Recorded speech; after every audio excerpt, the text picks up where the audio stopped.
నమస్కారం. ప్రేక్షకులందరికీ శుభోదయం.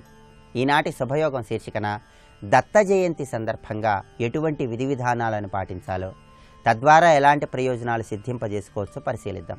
మార్గశిర మాసంలో వచ్చే శుద్ధ పౌర్ణమి తిథిని దత్తాత్రేయ జయంతిగా జరుపుకోవటం, దత్తాత్రేయ స్వామివారిని ప్రత్యేకమైన విధి విధానాలతో ఆరాధన చేయటం అనాదిగా వస్తున్న సంప్రదాయం. ఈరోజు గృహంలో మానసిక అశాంతిని తొలగింపజేసుకోవటానికి, ప్రశాంతతను పొందటానికి, చంద్రగ్రహ దోష తీవ్రతను తగ్గింపజేసుకోవటానికి దత్తాత్రేయుడిని ప్రత్యేకమైన విధి విధానాలతో ఆరాధించాలి. ఈరోజు మీ గృహంలో పూజాపీఠం మీద ఒక పసుపు రంగు వస్త్రాన్ని ఏర్పాటు చేసి దాని మీద దత్తాత్రేయ స్వామివారి చిత్రపటాన్ని ఉంచండి. ఆ చిత్రపటానికి పసుపు పచ్చటి చామంతి పూలమాలను అలంకరించండి. స్వామి చిత్రపటానికి గంధం అలంకరించి చిత్రపటం దగ్గర 2 వెండి ప్రమిదలు ఉంచి ఆ వెండి ప్రమిదల్లో ఆవు నెయ్యి కానీ నువ్వుల నూనె కానీ పోసి 5 ఒత్తులు వేసి దీపారాధన చేయండి. ప్రత్యేకంగా ఆవు నెయ్యితో దీపారాధన చేస్తే విశేషమైన శుభ ఫలితాలు కలుగుతాయి. అలాగే దత్త జయంతి సందర్భంగా దత్తాత్రేయ స్వామివారిని తెల్లటి పుష్పాలతో, తులసి దళాలతో, పసుపు కలిపిన అక్షింతలతో పూజించాలి. అలా పూజించే సమయంలో ఓం కాలాగ్ని శమనాయ నమః అనే మంత్రాన్ని జపించుకోవాలి. ఓం కాలాగ్ని శమనాయ నమః అనే మంత్ర జపం చేస్తూ తెల్లటి పుష్పాలతో, తులసి దళాలతో, పసుపు కలిపిన అక్షింతలతో స్వామిని పూజించి ఆ అక్షతల శిరస్సును ధరిస్తే విశేషమైన శుభ ఫలితాలు కలుగుతాయి. స్వామివారికి పూజ పూర్తి కాగానే పంచహారతి ఇచ్చి స్వామి ప్రీతి కోసం చక్కెర పొంగలి, పులిహోర, రవ్వ లడ్డు, అరటి పండ్లు వీటిలో ఏవైనా సరే స్వామివారికి నివేదించి కుటుంబంలో సభ్యులందరూ ప్రసాదంగా స్వీకరించాలి. ఇలా చేస్తే దత్తాత్రేయుడి పరిపూర్ణమైన అనుగ్రహాన్ని చాలా సులభంగా పొందవచ్చు. అలాగే స్వామివారికి గుగ్గిలం పొగతో ఈరోజు ధూపం వేయాలి. ఈరోజు దత్త చరిత్ర గ్రంథం ఎవరికైనా దానం ఇస్తే విశేషంగా శుభ ఫలితాలు కలుగుతాయి. అలాగే ఎవరైనా సరే జ్యోతిష శాస్త్రరీత్యా చంద్రగ్రహం పరిపూర్ణంగా దోషయుక్తమై ఉండి మానసిక అశాంతి ఎక్కువగా ఉన్నవాళ్ళు ఈరోజు దత్తాత్రేయ స్వామి వారిని పూజించి ఆ తర్వాత ఉప్పు ఎవరికైనా దానం ఇవ్వండి. దత్తాత్రేయుల వారిని ఆరాధన చేసి ఉప్పు దానం ఇస్తే ఈరోజు చంద్రగ్రహ దోష తీవ్రత నుంచి చాలా సులభంగా బయటపడి మానసిక ప్రశాంతతను పెంపొందింపజేసుకోవచ్చు. అనారోగ్య సమస్యలు ఉన్న వాళ్ళు ఎవరైనా సరే అనారోగ్య సమస్యల తీవ్రతను తగ్గింపజేసుకోవటానికి ఈరోజు దత్తాత్రేయ స్వరూపమైన ఔదుంబర వృక్షం అంటే మేడి చెట్టు దగ్గరకు వెళ్ళి మేడి చెట్టు మొదట్లో పసుపు కుంకుమ కలిపినటువంటి నీటిని పోసి మేడి చెట్టుకు పసుపు రంగులో ఉన్నటువంటి ఒక దారాన్ని 3 సార్లు చుట్టాలి. మేడి చెట్టు మొదట్లో పసుపు కుంకుమ కలిపి నీళ్లు పోసి పసుపు రంగు దారాన్ని 3 సార్లు చుట్టిన తర్వాత గంధము, పసుపు, కుంకుమ మేడి చెట్టుకు అలంకరించి ఆ మేడి చెట్టు చుట్టూ 21 ప్రదక్షిణలు చేయాలి. మేడి చెట్టు చుట్టూ ప్రదక్షిణలు చేసే సమయంలో శ్రీదత్త శరణం మమ అని జపించుకోండి. శ్రీదత్త శరణం మమ ఇది జపించుకుంటూ మేడి చెట్టు చుట్టూ ప్రదక్షిణలు చేస్తే అనారోగ్య సమస్యల తీవ్రత నుంచి సులభంగా బయటపడి ఆరోగ్యపరంగా విశేషమైన శుభ ఫలితాలను పొందవచ్చు. అలాగే విద్యార్థులు ఎవరైనా సరే ఈరోజు దత్తాత్రేయ స్వామివారిని పూజించి దేవాలయంలో దత్తాత్రేయ స్వామివారిని దర్శనం చేసుకుని ఆలయ ప్రాంగణంలో తాలింపు పెట్టినటువంటి శనగలను భక్తులకు పంచిపెడితే విద్యారంగంలో విశేషంగా రాణించడానికి, పోటీ పరీక్షలలో అత్యున్నత స్థాయిలో రాణించడానికి ఆస్కారం ఎంతగానో ఉంది. రేపటి శుభయోగం శీర్షికన పర్వదినాలలో సముద్ర స్నానాన్ని ఆచరించే సమయంలో ఎటువంటి నియమాలను పాటించాలో, సముద్ర స్నానాన్ని ఆచరించేటప్పుడు ఎటువంటి ప్రత్యేకమైనటువంటి ప్రక్రియను నిర్వహించడం ద్వారా ఉత్తమ ఫలితాలను పొందవచ్చో పరిశీలిద్దాం. నమస్కారం.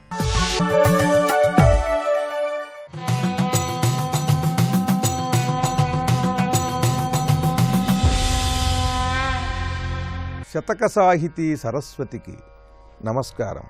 స్మయదబ్జాక్ష ఘటింపవే ఎప్పుడు నా స్వాంతంబునన్ నీదు పల్లియయో నల్లని ఏరో పచ్చబయలో లేదూడలో చారువల్లియయో పిల్లన గ్రోవియో నెనరులో లేజూపులో నెమిపించియమో వంచిన ఓరమోము సౌరో శ్రీవేణుగోపాలక. ఓ వేణుగోపాల స్వామి, స్మయదబ్జాక్ష అరవింద నేత్రుడవైనటువంటి ఓ వేణుగోపాల, ఘటింపవే ఎప్పుడు నా స్వాంతం బంధునన్. నా మనస్సులో ఎప్పుడూ కూడా నేను కోరుకునేటువంటి ఈ అంశాలు నిరంతరం తిష్టవేసి ఉండేలా అనుగ్రహించవయ్యా. ఏమిటంటే అవి, నీదు పల్లియయో, నీ రేపల్లెగా నా మనస్సుని మార్చు.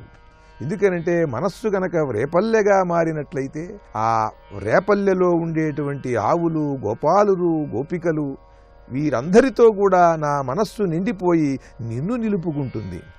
నల్లని ఏరో, ఆ యమునా నదిలాగా నా మనస్సుని తీర్చిదిద్దు. ఎవరైనా స్వచ్ఛమైన గంగానదిలాగా నా మనస్సుని తీర్చిదిద్దమని అడుగుతారు. తెల్లదనం మాత్రమే కాదు, స్వచ్ఛమైన నిర్మలమైన మహాచైతన్యవంతమైన ఆ శ్రీకృష్ణ పరమాత్మ తత్వాన్ని అర్థం చేసుకున్న మల్లంపల్లి శరభయ్య గారు నా మనస్సుని నల్లని ఏరో ఆ యమునలాగా అయినా చెయ్యవయ్యా. స్వచ్ఛమైన, ఎందుకనంటే ఆ యమునా నదిలో ఈ గోపబాలుడు చెంగున ఒడ్డు మీద నుండి ఎగిరి దూకి ఆ నీళ్లల్లో ఈతలు కొట్టాడు, జలక్రీడలు చేశాడు. కనుక నా మనస్సు గనక యమున అయినట్లయితే నువ్వు తప్పకుండా ఈ మనస్సనే యమునలోకి జలక్రీడల కోసం వస్తావు. కనుక నల్లని ఏరో ఆ యమునలాగా అన్నా చేయవయ్యా. పచ్చబయలో, చక్కని పచ్చిక బయలులాగా చేసేయి నా మనస్సుని. నల్లని ఏరుగా చేయటం కుదరదా? పోనీ పచ్చిక బయలుగా చెయ్యి. అప్పుడు మంచి పచ్చిక బయళ్ళ దగ్గరికి ఆవులని మేపటానికి గోపాలులు వస్తారు. కనుక నువ్వు ఆలమందలతో అక్కడికి వస్తావయ్యా. అలా అయినా సరే నేను ధన్యుణ్ణవుతాను. పచ్చబయలో లేదూడలో, ఒకవేళ పచ్చబయలుగా చేయలేదనుకో, చక్కని లేగదూడలుగా చెయ్యి. అవి చెంగున ఎగురుతూ ఉంటే వాటిని ఆడించటానికి, ముద్దు చేయటానికి నువ్వు అక్కడికి వస్తావు. కనుక నా మనస్సుని ఒక లేగదూడగా చేసినా సరే, చారు వల్లియయో పూలతీగలుగా చేసినా సరే నువ్వు అక్కడికి వస్తావు. పిల్లన గ్రోవియో, పోనీ ఒక పిల్లన గ్రోవిగా చేసినా సరే నా మనస్సుని అది నువ్వు అందుకుని నీ మోవికి ఆనించి పరమ మధురమైన దివ్యాద్భుతమైనటువంటి నీ యొక్క నిశ్వాసముతో ఈ పిల్లన గ్రోవి నుండి మధురమైన స్వరములు వచ్చేలాగా దివ్య మధుర గానం చేస్తావయ్యా. కనుక నా మనస్సుని పిల్లన గ్రోవిగా చెయ్యి. నెనరులో, లేదా పరమ మనోహరమైనటువంటి ఒక పువ్వుగా అయినా సరే నన్ను అనుగ్రహించు. పుష్పముగా అనుగ్రహించినా సరే ఆ సువాసన భరితమైనటువంటి ఆ పుష్పము కోసము, దాని ప్రేమ కోసం, ఆ సుగంధం కోసము నువ్వు అక్కడికి వస్తావు. లేజూపులో, నీ యొక్క ఆ చల్లని ఆ చూపులుగా అన్నా సరే నన్ను మార్చు. నెమిపించియమో, ఈ మనస్సుని నీ నెమలిపించంగా అయినా సరే మార్చు. వంచిన ఓరమోము సౌరో, చాలా విలాసముగా ముఖాన్ని వంచి చూస్తున్నటువంటి నీ ముఖ సౌందర్యముగా అయినా సరే, ఓరమోము సౌరో, ఆ విలాసముగా ఉంచినటువంటి ముఖంలో ఒక ప్రత్యేకమైనటువంటి సౌందర్య విధం ఉంటుంది. ఆ సౌందర్య విధం అదైనా సరే నా మనస్సు కావాలయ్యా. వంచిన ఓరమోము సౌరో శ్రీవేణుగోపాలక అంటూ కృష్ణతత్వమును పద్యరచనలో చక్కగా పొందుపరిచి అద్భుతమైన శతకాన్ని మనకు అందించిన మహాపండితులు, విద్వత్కవులు శ్రీ మల్లంపల్లి శరభయ్య గారి శ్రీవేణుగోపాల శతకంలోని మరి ఒక పద్యం గురించి రేపు ఉదయం తెలుసుకుందాం. ఓం శ్రీకృష్ణాయ నమః.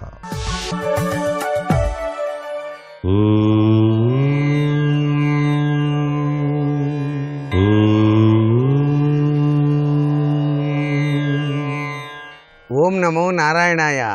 ఓం నమ శివాయ. శ్రీమాత్రే నమః. ఈరోజు దత్త జయంతి. అత్రి మహర్షి అనసూయలకు బ్రహ్మ విష్ణు రుద్ర అంశతో దత్తాత్రేయుడు జన్మించాడు. ఆధ్యాత్మిక సాధనకు మూలమైనటువంటి యోగ విద్యకు ఈ దత్తాత్రేయుడే పరమగురువు. ఈ రోజున దత్తాత్రేయుల వారిని విశేషంగా పూజ చేయాలి. ఈ స్వామిని పూజించడం వల్ల జ్ఞానం అనేటువంటిది లభ్యపడుతుంది. ఆయురారోగ్యాలు కూడాను లభ్యపడతాయి. అంతేకాకుండా కష్టాలన్నీ కూడాను తొలగిపోయి ఎంతటి జటిల సమస్యకైనా సరే పరిష్కారం లభిస్తుంది. ఇంకా భూత ప్రేత పిశాచాల పీడ కూడాను తొలగిపోతుంది. దత్త జయంతి రోజున దత్తాత్రేయుని పూజించడంతో పాటు గురుగీతను పారాయణ చేయటం కూడా ఎంతో మంచిది. శ్రీపాద శ్రీవల్లభత్వం సదైవ శ్రీ దత్తాస్మన్పాహి దేవాదిదేవ భావగ్రాహ్య క్లేశహారించి కీర్తి ఘోరాత్కష్టాదుద్ధరాస్మాన్ నమస్తే అంటూ ఆ దత్తాత్రేయుల వారిని ధ్యానం చేసి తరిద్దాం. దత్త శరణం మమ అని చెప్పేసి ఈ రోజున ఎవరైతే 11 సార్లు ధ్యానం చేస్తారో వారికి పరిపూర్ణవంతమైనటువంటి ఆ దత్తప్రభువు యొక్క అనుగ్రహ కరుణా కటాక్ష వీక్షణాలు వచ్చి తీరుతాయని చెప్పడంలో ఏమాత్రం సందేహం లేదు. ఔదంబర వృక్షము అని ఉంటుంది. ఔదంబర వృక్షం కింద దత్తాత్రేయుల వారు తపస్సు చేశారు. ఆ మేడి చెట్టు చుట్టూతా ఈ రోజున ప్రదక్షిణాలు చేసి ఆవు నేతితో దీపారాధన చేసి దత్త శరణం మమ అని చెప్పేసి నిష్ఠగా ఆరాధన చేసినట్లయితే ఆ గురు పరబ్రహ్మతత్వంలో విరాజిల్లేటువంటి దత్తాత్రేయుని యొక్క అనుగ్రహ కరుణా కటాక్ష వీక్షణాల్ని ప్రతి ఒక్కరూ కూడాను సాధించవచ్చు. ఏది ఏమైనప్పటికీ దత్త శరణం మమ, దత్త శరణం మమ, దత్త శరణం మమ అంటూ ధ్యానం చేసి తరిద్దామా మరి. సర్వే జనా సుఖినో భవంతు.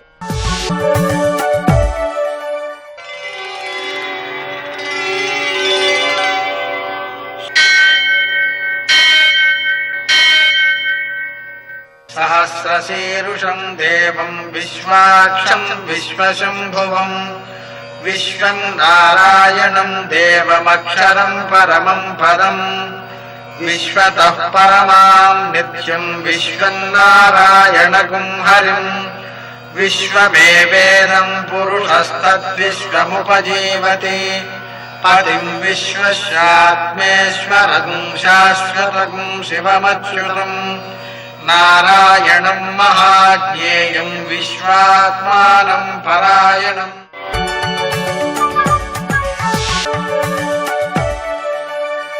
సూర్యశౌర్యమథేంద్రపదవీ సన్మంగళం మంగళం. మర్కటేశ మహోత్సాహ సర్వశోక వినాశన శత్రువును సంహరమాన్ రక్ష శ్రీయందాపయ మే ప్రభో. నేటి కాలమాన విశేషాన్ని గమనిద్దాం. స్వస్తి శ్రీ చాంద్రమాన ద్రుముఖనామ సంవత్సరం దక్షిణాయనం హేమంత ఋతువు మార్గశిర మాసం శుక్లపక్షం మంగళవారం. సూర్యోదయం 6:41 సూర్యాస్తమయం 5:39. తిథి చతుర్దశి ఉదయం 9:16 వరకు. తరువాత పూర్ణిమ తెల్లవారుజామున 5:35 వరకు. నక్షత్రం రోహిణి రాత్రి 9:30 వరకు. వర్జం మధ్యాహ్నం 2:39 నుంచి 4:04 వరకు. మరల రాత్రి 2:37 నుంచి 4:02 వరకు. దుర్ముహూర్తం ఉదయం 8:53 నుంచి 9:36 వరకు. మరల రాత్రి 10:52 నుంచి 11:44 వరకు. అమృతకాలం సాయంకాలం 6:52 నుంచి 8:16 వరకు. రాహుకాలం మంగళవారం కాబట్టి మధ్యాహ్నం 3 నుంచి 4:30 వరకు. అష్టకవర్గురీత్యా శుభప్రదమైన సమయం సాయంకాలం 6 గంటలకి. నేటి విశేషాలు: మంగళవారం దత్తాత్రేయ జయంతి, కాలాగ్నిశమన దత్తావతారం, భౌమ చతుర్దశి, అలాగే పూర్ణిమ కూడా రేపటికి ఉండట్లేదు కాబట్టి ఉదయకాలం పూర్ణిమా హోమం, సాయంకాలం పూర్ణిమా పూజ, చంద్ర పూజ, వీటినన్నిటినీ కూడా ఆచరించాలి. మంగళవారం కాబట్టి రుణభారాలు తీరడం కోసం రుణమోచక గణేశ స్తోత్రం, అంగారక స్తోత్రం, నృసింహ స్తోత్రం వీటిని పారాయణ చేసుకోవడం, శ్రీ గణేశారుణించింది అనే మంత్రాన్ని చేసుకోవడం, దత్తాత్రేయ జయంతి కాబట్టి శ్రీదత్త శరణమమ అనేటువంటి నామాన్ని రోజంతా జపించుకోవడం, అలాగే దత్తాత్రేయుడిని అనఘాదేవిని పూజ చేసుకోవడం, కాలాగ్నిశమన దత్తావతారం కాబట్టి మనం ఈయన్ని ఆచరించడం ద్వారా చాలా సత్ఫలితాలు పొందవచ్చు. ఎందుకంటే మనకు అగ్ని సంబంధమైనటువంటి దోషాలు, అందులో కాలాగ్ని సంబంధమైన దోషాలు, అలాగే మనకు అపమృత్యు దోషాలు. కాలాగ్ని సంబంధమైన దోషాలు అంటే మనకు వర్తమాన కాలంలో ఏర్పడేటువంటి ఏ కాల సంబంధమైన మార్పుల వలన, ఋతు సంబంధమైన మార్పుల వలన, గ్లోబల్ వార్మింగ్ మొదలైన కారణాల వలన ఏదైతే ఆ ఉష్ణశక్తి పెరిగిపోతుందో దాన్ని నివారించడానికి కూడా ఈ దత్తాత్రేయ పూజ చాలా బాగా ఉపకరిస్తుంది. అలాగే భౌమ చతుర్దశి కావడం ద్వారా మనం చేసేటువంటి పూజ ద్వారా, అంగారక పూజ ద్వారా రుణభారాలను తొలగించుకునేటువంటి అవకాశం ఉంటుంది. పూర్ణిమా పూజ ద్వారా, పూర్ణిమా హోమం ద్వారా వ్యక్తి పూర్తిగా సత్ఫలితాలను సాధించవచ్చు, ఆనందప్రదమైన సంపదను పొందవచ్చు, మానసిక ప్రశాంతిని పొందవచ్చు. నేటి ఆణిముత్యాలు.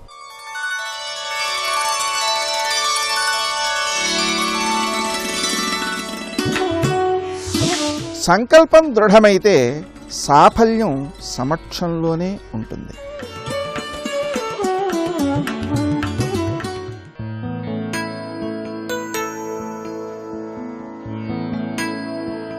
అన్నీ నేనై ఉండాలనేది జీవాత్మ, ఏది నాది కాదు, ఏది నువ్వు కాదు అని చెప్పేది పరమాత్మ.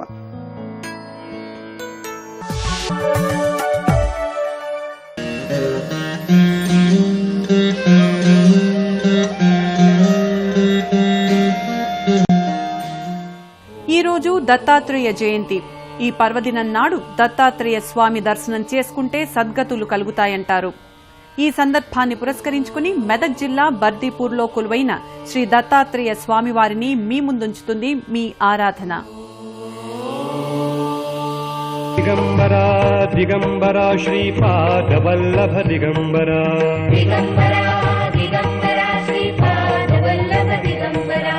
అనసూయాత్రి సంభూతుడు, భక్త వరదుడు, దయార్ద్ర హృదయుడు, సర్వసిద్ధిప్రదుడు, సకల జన శారీరక మానసిక బాధా నివారకుడు శ్రీ దత్తాత్రేయ స్వామి. ఆయనకు స్మర్తృగామి అని పేరు. స్మరిస్తే చాలు లభ్యమవుతాడు. దక్షిణ భారతదేశంలో అవతరించిన శ్రీపాద వల్లభులు శ్రీ నృసింహ సరస్వతి, దత్తాత్రేయుని అవతారాలుగా భక్తులు విశ్వసిస్తారు. కేవలం స్మరణ మాత్రం చేత ప్రసన్నుడయ్యే స్వామిగా దత్తాత్రేయుడు సుప్రసిద్ధుడు. దత్తుడి అంశంలో జన్మించిన వారికి కూడా ఇదే విధమైన శక్తి ఉంటుందని భక్తుల ప్రగాఢ నమ్మకం. భక్త జనోద్ధారకులుగా, దివ్య మార్గోపదేశకులుగా, దత్తాత్రేయ తత్వ ప్రచారకులుగా ఎంతో మంది అవధూతలు అవతరించారు. ఎందరో భక్తుల్ని తరింపజేశారు. ఆ దత్త పరంపరలోని అవధూత శ్రీ శ్రీ శ్రీ దత్తగిరి మహారాజ్. దత్తగిరి మహారాజ్ దివ్య సమాధి నెలకొన్న ప్రాంతమే బర్దిపూర్ శ్రీ దత్తగిరి మహారాజ్ ఆశ్రమం. తెలంగాణ ప్రాంతంలో దత్త సాంప్రదాయంలో ఈ ఆశ్రమానికి ఎంతో విఖ్యాతి ఉంది. ఆశ్రమ ప్రాంగణంలోకి భక్తులు అడుగెడగానే అవ్యక్తమైన అలౌకికానుభూతికి లోనవుతారు. దత్తగిరి ఆశ్రమంలో నిరంతరం దిగంబర దిగంబర శ్రీపాద వల్లభ దిగంబర అనే నామస్మరణం ప్రతిధ్వనిస్తుంది. అక్కడి ఆధ్యాత్మిక వాతావరణానికి మరింత ప్రేరణను అందిస్తుంది.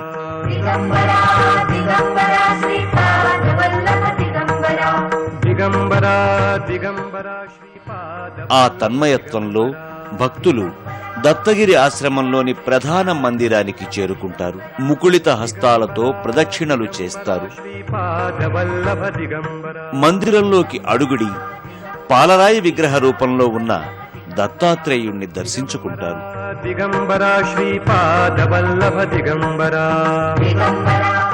ధవళవర్ణ శోభితమైన విగ్రహాన్ని వీక్షిస్తూ అనసూయాత్రి సంభూత దత్తాత్రేయ మహామతే సర్వదేవాది దేవత్వం మమ చిత్తం స్థిరీకురు అంటూ ప్రార్థిస్తారు.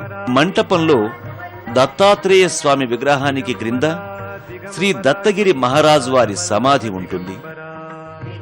ధ్యానమూలం గురుర్మూర్తి, పూజమూలం గురుర్పాదం, మంత్రమూలం గురుర్వాక్యం, మోక్షమూలం గురుర్కృప, తస్మై శ్రీ గురవే నమః అంటూ దత్తగిరి మహారాజ్ సమాధికి భక్తులు నమస్కరిస్తారు.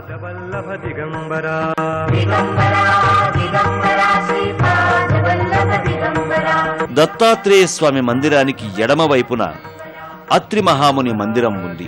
అత్రి మహాముని దత్తాత్రేయుని తండ్రి. ఈ మహాముని విగ్రహం ముందు శివలింగం భక్తులకు దర్శనమిస్తుంది. ఈ మందిరానికి అభిముఖంగా నందీశ్వరుడు భక్తులకు దర్శనమిస్తాడు. అత్రి మహర్షి మందిరానికి ఎడమ వైపున దత్తుని తల్లి అనసూయాదేవి మందిరాన్ని కూడా భక్తులు సందర్శిస్తారు. మాతాపితృ సమేతంగా దత్తాత్రేయుడు దత్తగిరి మహారాజ్ ఆశ్రమంలో భక్తుల్ని అనుగ్రహిస్తున్నాడు. నమో నమో సుబ్రహ్మణ్య శ్రీ వరదా, ఉషోదయం నేను కొలిపినది నీ కృతిగా. స్వామి చేతుల్లో ఖడ్గం, కేటం, అసి, చాప, బాణ, గద ఇలా చాలా వర్ణించారు. ఇక్కడ అన్ని ఆయుధాలు పట్టుకున్నాడు శక్తి ఆయుధంతో పాటు. అలా 12 చేతుల్లో 12 రకాల ఆయుధాలు పట్టుకుని ప్రతి ఆయుధం చక్కగా పనిచేసిందంటే ఆయుధాన్ని చక్కగా ప్రయోగించి విధిని నిర్వహించిన అందమైన చేతులు. ఎందుకంటే ఆ బాహువును తలుచుకుంటే మనకు ధైర్యం అండి. అంతేకాదు స్వలీలాధృతాండాం, అండాన్ అంటే బ్రహ్మాండం అని అర్థం. ఇక్కడ బ్రహ్మాండములను లీలగా పట్టుకుంటాడు ఆయన. ఇక్కడ అంటే అర్థం నా భుజాల మీద మోస్తున్నానండి భారం అంటూ ఉంటారు ఇక్కడ. అంటే ఆ భారం అంతా మీ మీదే ఉంది అంటే అర్థం ప్రతిదీ నెత్తినేసుకుని చేతుల మీద వేసుకుని తిరిగాడని అర్థం. ఇక్కడ దాని అర్థం భారాన్ని వహిస్తున్నాడు అని అర్థం. ఈ స్వామి బాహువులు ఎంత గట్టివి అంటే అవి సమస్తములైన బ్రహ్మాండాల్ని మొయ్యగలవు. ఇక్కడ మొయ్యగలవంటే అర్థం వాటన్నిటినీ మూటల్లో పెట్టుకు తిరుగుతున్నాడు కాదు అర్థం. ఇక్కడ సమస్తమైన భువన బ్రహ్మాండాలని చక్కగా ఉద్ధరిస్తున్నాడు, రక్షిస్తున్నాడు, పోషిస్తున్నాడు. అది భారం మోయడం అంటే అర్థం. అది అంతేగా నా భారం అంతా ఆయనే మోస్తున్నాడు అంటే అర్థం మన భుజం మీద తీసుకుని తిరుగుతున్నాము కాదు కదా. అలా స్వామి బాహువులు ఎలాంటివంటే సమస్తమైన బ్రహ్మాండముల్ని మోస్తున్నాడు. అయితే మోస్తున్నప్పుడు కొంతమంది పాపం వాళ్ళ ముఖంలో చాలా బాధలు కనబడుతుంటాయి. ఇలా బిగుసుకుని బాధలు ఇవన్నీ అంటే చాలా కష్టపడుతున్నా అని అర్థం.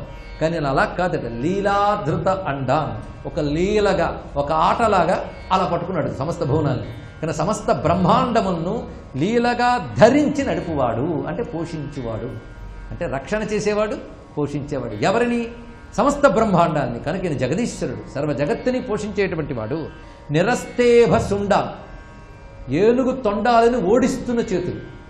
ఎందుకంటే ఏనుగు తొండానికి చాలా శక్తి ఉంటుంది, సామాన్యం కాదు. అది మీరు పరిశీలిస్తే మొదటి పైభాగంలో దళంగా ఉంటుంది, క్రమంగా కిందకి వెళ్తున్నది సన్నబడుతుంది.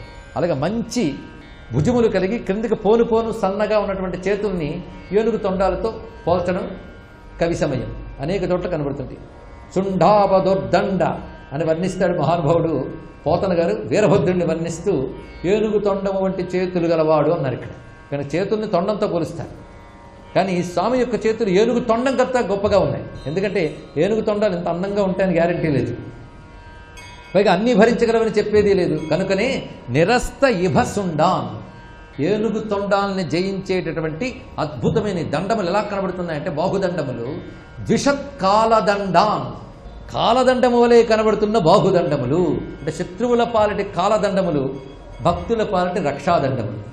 హతేంద్రారి షండాన్, హత ఇంద్రారి షండాన్ అంటే ఇంద్ర అరి అంటే ఇంద్రుడికి శత్రువులు అంటే ఎవరు? రాక్షసులు. ఇంద్రుడి శత్రువులు అంటే లోక శత్రువులే. షండం అంటే సమూహం. ఇంద్రారి షండాన్ అంటే రాక్షస సమూహాన్ని హత సంహరించినటువంటి చేతులు.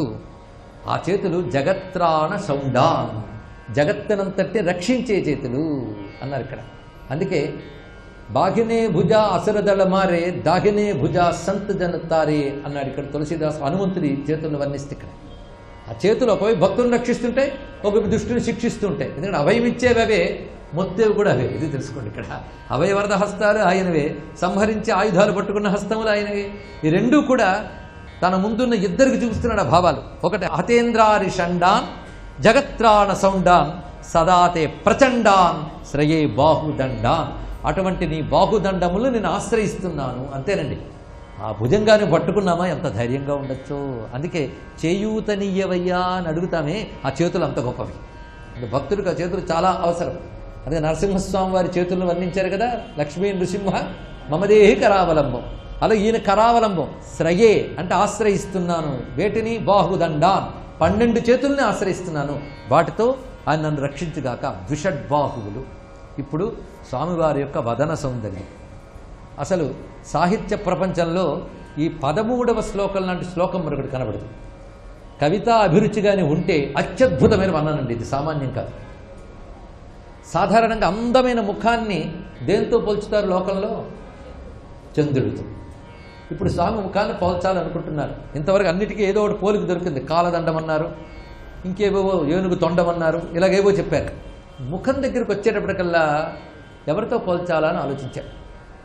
ఎంత నిండుగా, ఎంత స్వచ్ఛముగా, అంత నిర్మలంగా అన్ని కళలతో కనబడుతుంది ఇక్కడ. ఇన్ని కళలు చంద్రుడికే డౌటు. ఒకవేళ అన్ని కళలతో తేటగా కనబడాలంటే కార్తీక పూర్ణిమ నాడు కనబడతాడు. ఈయన కార్తికేయుడు. ఈయనకి ఏమున్నది ఇక్కడ? ఈ కార్తికేయ ముఖచంద్రుడు ఉన్నాడే, ఆ కార్తీక పూర్ణిమ చంద్రుడు ఈ ముఖచంద్రుడి దగ్గర దిగదుడిపోయి. లేదండి, ఎవరైనా సరే ఆయనతోనే పోల్చాలి కనుక మరీ తీసి పారేస్తారు ఏంటి అంటే, ఒకవేళ చంద్రుణ్ణి ఈయన ముఖంతో పోల్చాలి అంటే చంద్రుడికి మరికొన్ని లక్షణాలు కలవాలి. కలిస్తే అప్పుడు పోలుస్తాను ఈయన ముఖానికి అన్నాడు. అంత గొప్ప మాట చూడండి ఇక్కడ. ఆ అద్భుతమైన భావాన్ని చూద్దాం. సదా శారదా షణ్మృగాంకాయధి స్యుః సముద్యంత ఏవ స్థితాశ్చేత్ సమంతాత్ సదా పూర్ణబింబా కళంకైశ్చ హీనాః తదా త్వన్ముఖానాం బ్రువే స్కంద సామ్యం. అప్పుడు నీ ముఖాలతో సామ్యము చెప్తాను. ఎప్పుడు? ఆ చంద్రుడికి లక్షణాలు ఉండాలి. ఎందుకంటే కార్తీక పూర్ణిమ నాడు ఒక్క చంద్రుడు కాకుండా 6 చంద్రులు కనబడితే, 6 ముఖాలు కదా, 6 చంద్రులు కనబడాలి. ఆ ప్రతి చంద్రుడికి ఉండవలసిన లక్షణం ఏంటంటే సముద్యంత ఏవ స్థితాశ్చేత్ సమంతాత్. సాధారణంగా చంద్రుడు ఉదయించుతున్న కొద్ది క్రమంగా శోభ తరిగిపోతుంది, రోజు రోజుకి కళలు తరిగిపోతాయి. కానీ ఉదయించినప్పుడు పూర్ణ కళలతో ఉంటూ అది ఎప్పుడు ఉండాలి, అదొకటి కండిషన్. కనుక 6 ఉండాలి చంద్రబింబాలు. ప్రతి చంద్రబింబము కూడాను బాగా ఉదయించి నిండుగా కనబడాలి, అది ఎప్పుడు ఉండాలి. సదా పూర్ణబింబా. ఇంకొకటి కళంకైశ్చ హీనాః. ఆ చంద్రుడికి మచ్చ ఉండకూడదు. కనుక మచ్చ ఉండకూడదు, అన్ని కళలతో ఉండాలి, ఎప్పుడు ఉండాలి.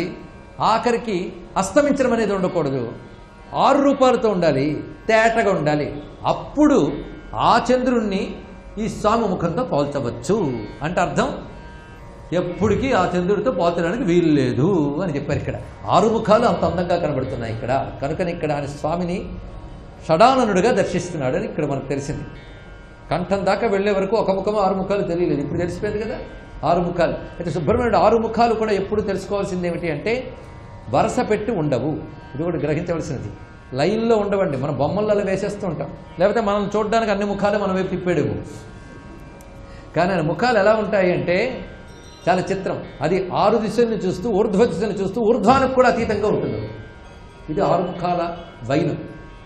దీన్ని బట్టి సమస్త ప్రపంచాన్ని దర్శిస్తూ, ప్రపంచానికి ఊర్ధ్వాన్ని కూడా చూస్తూ, ప్రపంచాతీతమైనటువంటి తత్వం ఏదో దాన్ని కూడా చూపిస్తున్నాడు. అందుకే కొంతమంది ప్రణవంలో తురీయం వరకు వెళతారు. తురీయంలో కూడా సూక్ష్మ దశను చూసిస్తూ తురీయాతీతములకు తత్వం ఉంది. అవి తంత్రాలు చెప్తాయి, అది లోతైన అంశం. మొత్తానికి 6 సమగ్రమైనటువంటి ప్రణవతత్వం, ఆ 6ంటిని నేను చూపిస్తున్నాడు ఇక్కడ. అలా 6 ముఖాలతో ప్రకాశించువాడు సర్వాభీష్ట ప్రదాయకుడైన సుబ్రహ్మణ్యునికి నమస్కరిస్తూ స్వస్తి. జయ జనార్దనా కృష్ణ రాధికాపతే నందనందనా కృష్ణ రుక్మిణీపతే గరుడ వాహనా కృష్ణ గోపికాపతే శరణు మోహనా కృష్ణ ప్రభో సద్గతే. ఏ కారణానికి నీకు ఈశ్వరుడితో సంబంధం ఉన్నది గుర్తు పెట్టుకుంటే కృతజ్ఞతతో తల వంగిపోతుంది. అది భక్తి. ఆ భక్తి పండిన చోట తప్పు చెయ్యకుండా, తప్పు చేస్తే దూరం అవుతాడని తప్పు చెయ్యకుండా ఈశ్వరుడే రక్షించుకుంటుంటాడు తన వస్తువుని తాను. అందుకే వాడు నా కొరకు రక్షింపవలయువాడు. వాడిని ఎందుకు రక్షిస్తున్నానో తెలుసా? వాడు నీ వస్తువునని నాకు శరణాగతి చేసి లొంగిపోయి త్రికరణ శుద్ధిగా, నోటి మాటగా కాదు. మరి వాడిని నేను కాపాడకపోతే ఎవరు కాపాడతాడు? కాబట్టి నేను కాపాడుతున్నానన్నారు. మీకు నేను భాగవతంలో ఈ తత్వాన్ని ఒక చోట ఎంత గొప్పగా ప్రకాశిందో చూపిస్తాను. భక్తి దాని కొనసాగింపుగా ఎన్ని లీలలు నడుస్తుంటాయో భాగవతంలో. ఒకానొకప్పుడు అఘాసురుడని ఒక రాక్షసుడు కంసుని పనుపుని వచ్చాడు. ఆయనకి కృష్ణుణ్ణి చంపడమే కాదు, ఆయనదో వెర్రి కోరికే.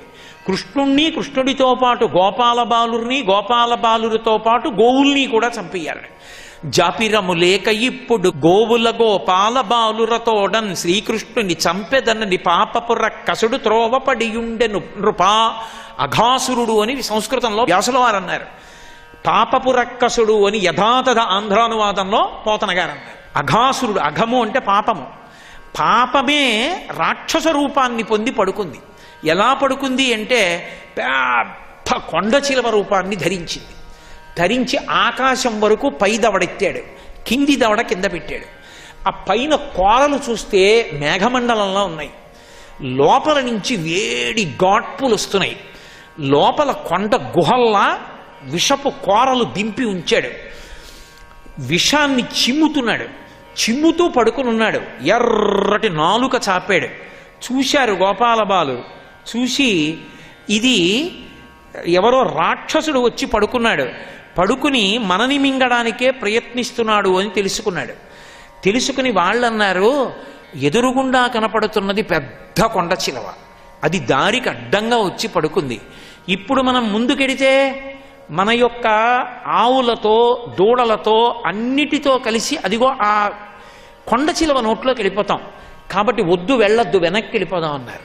కృష్ణుడు వెనకాతలున్నాడు. రక్షించవలసిన వాడు, కాపు కాయవలసిన వాడు అక్కడ ఉన్నాడు.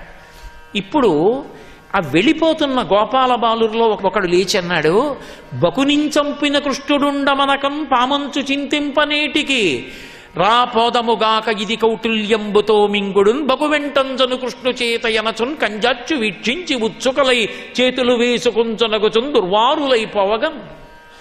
ఆయన అన్నాడు, నిన్నటి రోజున ఇలాగే కొంగోటి వచ్చి, పెద్ద కొంగ, ఏమైంది? చచ్చిపోయింది కృష్ణుడి చేతిలో. మనకెందుకు? అది కొండ చిలవైతే కృష్ణుడు చూసుకుంటాడు. మనం వెళ్ళిపోవడమే. కృష్ణుడు ఆగమన్నాడా? అటు వెళ్ళొద్దన్నాడా? అనలేదుగా, వెళ్ళిపోదాం.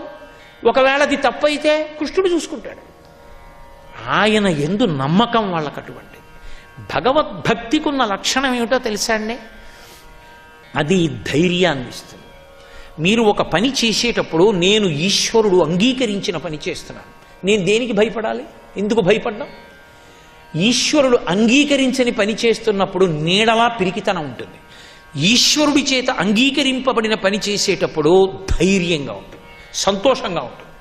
కాబట్టి మన వెనక కృష్ణుడు ఉన్నాడు, మనకెందుకు భయం? రండి పోదాం లోపలికి అన్నారు.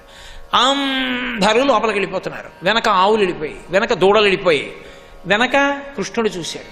అయ్య పిచ్చివాళ్ళు, నేనున్నానని నమ్మి వెళ్ళిపోతున్నారు, వీళ్ళని నేను రక్షించాలి. అది అఘమన్న మాటకు అర్థం. వాళ్ళకి తెలియదు అది చెయ్యకూడదు పాపం అని. అదే పాపము నోటిలోకి ప్రవేశించడం అంటే, కొండ చిలవ నోట్లోకి వెళ్ళడం అంటే. కొండ చిలవ వచ్చి పట్టుకోదు, పడుకుంటుంది. దాని నోట్లోకి మనం పెడతాం. పాపాలు వచ్చి మన్ని పట్టుకోవు, చేయించి పట్టుకుంటాయి. కాబట్టి ఇప్పుడు పాపం నోట్లోకి వాళ్ళు వెళ్ళిపోతున్నారు, కృష్ణుడు రక్షించాలి. ఇప్పుడు లోపలికి అందరూ వెళ్ళిపోయారు. వీళ్ళని రక్షించడానికి కృష్ణుడు వెళ్ళిపోయాడు. అమ్మయ్య, అందరూ వచ్చేసారు నోట్లోకి. పై దవడ దింపేసి నాలుకతో చుట్టి గోపాల బాలుర్ని, ఆవుల్ని అన్నింటినీ వెనక్కి లాగి లోపలికి పడేసుకుని శరీరంలోకి వదిలిపెట్టింది. అంచెలంచెల మీద లోపలికి తీసుకెళ్ళిపోయి మిలికి తిప్పి చంపి విషాన్ని వదిలిపెట్టి జీర్ణం చేసేసుకుంటుంది. కృష్ణుడు ఒక్కడే కంఠానికి అడ్డపడ్డాడు. నిలువుగా పెరిగాడు, అడ్డంగా పెరిగాడు. పెరిగి ఒక పెద్ద స్తంభంలా నించున్నాడు దాని కంఠంలో. ఇప్పుడు దానికి ఊపిరి ఆడలేదు. లోపల గాలి బయటికి వెళ్ళటం లేదు, బయటి గాలి లోపలికి రావట్లేదు. కడుపులోకి ఇంతమంది వెళ్ళిపోయారు. దానికి ఆయాసం వచ్చి ఉక్కిరి బిక్కిరి అయిపోయి ప్రాణవాయువులు స్వస్థానముల నుండి కదిలిపోయి పక్కలకొచ్చి దవడలు బద్దలైపోయి ప్రాణాలు బయటికి వెళ్ళిపోగానే దాని దవడ కింద పడిపోయింది. కింద పడిపోతే అందులో ఉంచి కృష్ణుడు పైకి వచ్చాడు. ఇప్పుడు ఆ పాము చనిపోతోంది. చనిపోతున్న పాము అంత తొందరగా సావరు, తల ప్రాణం తోకలోకి వెళ్ళాలి. ఆయన దాని కడుపులో ఉన్నటువంటి మరణించిన గోపబాలురు గోవుల వంక చూశాడు, దయార్ద్ర దృక్కులతో చూశాడు. భగవంతునికి ఒక లక్షణం ఉంటుంది, ఏదైనా చూపులతోనే చేస్తాడు. ఆయన కేవలం చూపులతో చేస్తాడు. అందుకే పోతన గారు ప్రారంభం చేస్తూనే దృగ్జాల సంభూతనానా కంజాత భవండ కుంభకు మహానందాంగన డింబకున్నట్టు మొదలెట్టారు. తన చూపుల చేత లోకాన్ని విస్తరిల్ల చేస్తాడు, కాపాడతాడు. అది మీనాక్షి తత్వం అంటారు. చేప కేవలం అలా చూసి పిల్లల్ని పోషిస్తుంది, దానికి ఆ లక్షణం ఉంటుంది. అలా ఆయన తన చూపులతో లోకాన్ని కాపాడతాడు. కాబట్టి చూపులతో గోపాల బాలుర్ని, ఆవుల్ని, దూడల్ని బతికించాడు. అందరూ ఒడ్డుకొచ్చారు. ఇంతమంది చూస్తుండగా కొండ చిలవ ప్రాణం విడిచిపెట్టింది. దానిలోంచి ఒక దివ్యమైన జ్యోతి పైకి లేచి కృష్ణుడిలోకి వెళ్ళిపోయింది. పూతన ఎలా వెళ్ళిపోయిందో అలా కృష్ణుడికి పాలిచ్చి వెళ్ళిపోయింది పూతన, కృష్ణుడిని మింగి వెళ్ళిపోయింది కొండ చిలవ. కృష్ణ స్పర్శ చాలు తరించిపోయి, మలినములన్నీ కూడా నశించిపోయాయి, కాలిపోయాయి పాపాలు. ఇప్పుడు ఆ పాములోని జ్యోతి కృష్ణుని యందు ఐక్యం అయిపోయింది. ఆ కృష్ణుణ్ణి చూసుకుని మురిసిపోతారు, పరిగెత్తుకుంటూ వెడుతుంటారు, ఆ కృష్ణుణ్ణి ముట్టుకుంటుంటాడు, కృష్ణుడితో ఆడుకుంటుంటారు. ఎన్నడునైన యోగి విభులెవ్వని పాద పరాగమింతయున్ కన్నులు చూడ రట్టిహరి కౌగిట చేర్చుచు చెట్టపట్టుచున్ తన్నుచు గుద్దుచున్ నగుచు దద్దయు కైవడి కుడియాడుచున్ మనన చేయు వల్లవ కుమారుల భాగ్యము వింతయొప్పునే అన్నారు పోతన గారు. మహాయోగులైనటువంటి వాళ్ళు తన సంసారములను విడిచిపెట్టి ఏ హిమాలయ పర్వతాలకో వెళ్ళి తపస్సు చేసి భగవంతుని యొక్క పాదములకు ఉండేటటువంటి 10 వేళ్లలో ఒక పాదములకు ఉండేటటువంటి చిటికిన వేలి గోటి చివర ఉండేటటువంటి కాంతిని చూడడానికి తపస్సు చేస్తారు. అటువంటిది గోపాల బాలురు. ఎన్నడునైన యోగి విభులెవ్వని పాద పరాగమింతయున్ కన్నుల కానరట్టి హరి కౌగిట చేర్చుచు చెట్టపట్టుచున్. వాళ్ళు కృష్ణుణ్ణి కౌగిలించుకుంటున్నారు. కౌగిట చేర్చుచు చెట్టపట్టుచున్, ఆయన కాళ్ళు అట్టుకుంటున్నారు, చేతులు అట్టుకుంటున్నారు, వస్తున్నారు, ముట్టుకుంటున్నారు, మాట్లాడుతున్నారు, తన్నుచు గుద్దుచున్. కృష్ణ కృష్ణ అంటున్నారు. ఏ చెడుగుడు ఆడుతున్నప్పుడు ఆయన తంతున్నారు కాలెత్తి, గుద్దుచున్ ఆయన్ని గుద్దుతున్నారు. తన్నుచు గుద్దుచున్ నగుచు తద్దయు కైవడి కుడి ఆడుచున్, ఆయనతో ఆడుకుంటున్నారు. ఇది వాళ్ళ ఆనందానికి కారణం. వస్తువు ఆనందం అక్కడ. అందుకే దానితో సంబంధం పెట్టుకున్నారు. పెట్టుకున్నప్పుడు ఆనందం తప్పింకేముంటుంది?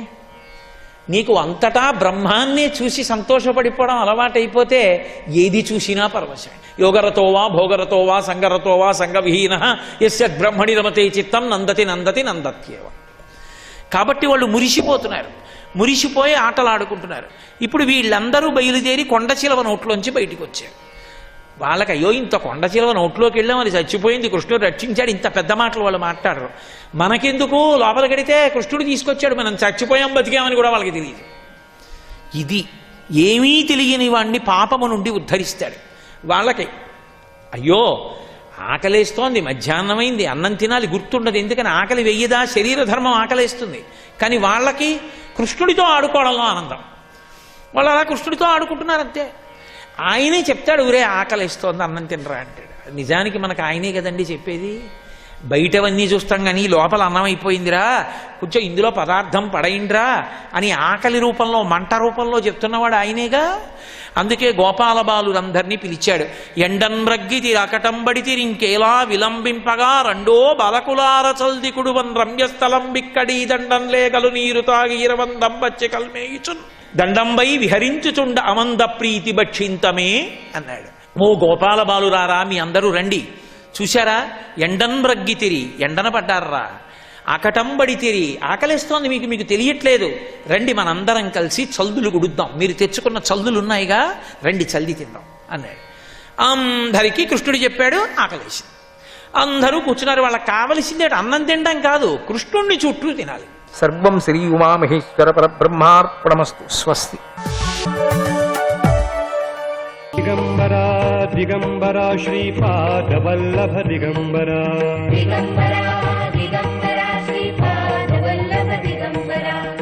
శ్రీ మహాగణపతే నమః. శ్రీ సరస్వత్యే నమః. శ్రీపాదవల్లభ నరసింహ సరస్వతి శ్రీ గురు దత్తాత్రేయాయ నమః. యం యోగివర్యా వివిధైరూపాయైః ఇచ్ఛన్తి యంతుం నిగమాంతవేద్యం తం భక్తిరీతి సులభాభిగమ్యం శ్రీదత్తమాత్మీయ తమం ప్రపద్యే. వేదాంత వేద్యుడైన అతనిని యోగివరిలందరూ కూడా అనేక ఉపాయాలచే పొందగోరుతూ ఉంటారు స్వామిని. భక్తి మార్గాన ఆయనను సులభంగా పొందవచ్చు కదా. అట్టి మిక్కిలి ఆత్మీయుడైన శ్రీదత్తుని శరణు పొందుతున్నాను. దత్తస్వామి అనసూయ అత్రి దంపతుల పుత్రుడు. ఆ దంపతులు లోక కళ్యాణం కోసం చూపినటువంటి మహిమలు కోకల్లులుగా ఎప్పుడో ఎన్నెన్నో ఉన్నాయని తెలుస్తుంది మనకు. దత్తుని అన్నగారే చంద్రుడు. ఆయన ఔషధులకు ప్రభువు. దత్తుని తమ్ముడు దుర్వాస మునీంద్రుడు, అవధూత అని కూడా అంటారు. ఆ మునీంద్రుడు అన్నగారైన దత్తస్వామిని ఆదర్శంగా తీసుకొని భక్తులను ఉద్ధరించాలని వ్రతం పట్టాడు. అందుకు అంబరీషుడి కథే సాక్ష్యం. ఇలా ఆ కుటుంబం మొత్తం పరోపకారం కోసమే నిలబడిపోయింది. లోక కళ్యాణం కోసం నిలబడిన ఆ కుటుంబములో దత్తస్వామి అవతరించాడు. ఆయన లోకానికే బహుమతి అయ్యాడు. దత్త అని పిలిస్తే చాలు సహాయం చేసి ఫలాన్ని చేతికి ఇచ్చే సేవకుడయ్యాడు. అంతటి కరుణామూర్తి, దయామూర్తి దత్తస్వామి. ప్రతిఫలాన్ని ఆశించకుండా ఎదుటివారికి ఉపకారం చెయ్యటమే లోక కళ్యాణ వ్రతం. ఈ వ్రత దీక్షలో ఉన్న స్వామి తనను ఎవరు ఏమన్నా పట్టించుకోడు కదా. తన వారి కోసం ఎలాంటి నిందలనైనా భరిస్తాడు. ఎన్ని ఇబ్బందులు ఎదురైనా తట్టుకొని భక్తులను ఉద్ధరిస్తూ చేయాలనుకున్న సంక్షేమ కార్యక్రమాలను తాను చేసుకుంటూ ముందుకు సాగిపోతాడు. కాబట్టి ఆ మహాయోగి వెంట నడిచేవారిని సకల దేవతలు అనుగ్రహిస్తూ ఉంటారు. లోక కళ్యాణం కోసం పట్టినటువంటి పరోపకార వ్రతాన్ని తనలాగే తన భక్తులు ఆచరించాలని స్వామి ఎప్పుడూ తలుస్తూ ఉంటాడు. తన బాటలో నడిచేవారి నుండి పూర్ణమైనటువంటి ఆ విశ్వాస రూపాన్ని కోరుకుంటూ ఉంటాడు. తనను నమ్మిన వారు, విశ్వసించిన వారు ఏ మెట్టులో ఉన్నా జారిపోకూడదనేటువంటి ఉద్దేశంతో స్వామి విచిత్ర వేషాలను కూడా ధరిస్తూ ఉంటాడు. చిత్ర విచిత్రమైన పరీక్షలు పెడుతూ ఉంటాడు. ఎదుటవారి చీదరింపులకు తట్టుకొని ఒక శిల్పి శిల్పాన్ని శ్రద్ధగా మలిచిన విధంగా తన భక్తుడిని అందంగా మలుస్తాడు. సమాజానికి ఉపయోగపడేటట్లుగా తయారు చేస్తాడు. స్వామి పెట్టే పరీక్షలు భక్తులకు మాత్రమే కావు, మహాయోగులకు కూడా వర్తిస్తాయి. ఒకసారి స్వామి బాల్యంలో ఒక గొప్ప సంఘటన జరిగింది. కొంతమంది యోగులు వచ్చి తమను శిష్యులుగా స్వీకరించమని స్వామి వెంటబడ్డాడు. అప్పుడు దత్తస్వామి వారితో, నేను అన్ని ఆశ్రమాలకు అతీతుడిని, నా ఇష్టం వచ్చినట్లు ఉంటాను, నా ఇష్టానుసారంగా పనులు చేసుకుంటూ పోతాను, మీకు ఇష్టమైతే నన్ను నమ్మండి, నా పద్ధతుల పట్ల విశ్వాసం కుదిరితే నా దగ్గర ఉండండి అన్నాడు. ఆ మాటలకు మహాయోగులు, మహామునులు సంతోషపడిపోయారు. స్వామి చూపే మహిమలు చాలా గొప్పవని పొంగిపోయారు కూడా. నువ్వే మా గురువు అని కూడా స్తుతించారు. వారి మాటలు విని దత్తస్వామికి ఎవరు హృదయంలోంచి మాట్లాడుతున్నారో, ఎవరు నాలుక చివర్లో నుంచి మాట్లాడుతున్నారో తెలుసుకోవాలనిపించింది. తనపై నమ్మకం ఉంచిన వారు, తన పద్ధతిని విశ్వసించిన వారు ఎలాంటి ఫలాన్ని పొందుతారో లోకానికి తెలపాలని దత్తస్వామి నిర్ణయించుకున్నాడు. అందరూ చూస్తూ ఉండగానే పక్కనే ఉన్నటువంటి సరస్సులోకి బుడుంగను మునిగిపోయాడు. మునిగిపోయినటువంటి స్వామి ఇక పైకి రాలేదు. ఒడ్డున ఉన్న వారిలో కొంతమంది ఈయన నిజంగా చిత్ర విచిత్రాల స్వామి, ఈయన నమ్ముకొని వస్తే బుడుంగన నీటిలో మునిగిపోయాడు, ఇలా అదృశ్యమవుతాడు. ఇక మనకు ఒక మాట చెప్పేదెవరు, ఇంకా ఏమైనా మనల్ని నడిపించేదెవరు? ఈ స్వామి ఇంతే కాబట్టి మన మార్గం మనం చూసుకుందామని వారు వెళ్ళిపోయారు. మరికొంతమంది వేచి చూద్దాం, స్వామి పనులు ఘనంగా అనుగ్రహించవచ్చు కదా మనకు, మనల్ని అందరినీ కూడా అనుకొని ఎదురు చూశారు. 100 సంవత్సరాలు గడిచిపోయాయి. ఒక రోజున వారి నిరీక్షణ ఫలించింది. స్వామి అనఘాశక్తితో నీటి నుండి బయటకు వచ్చాడు.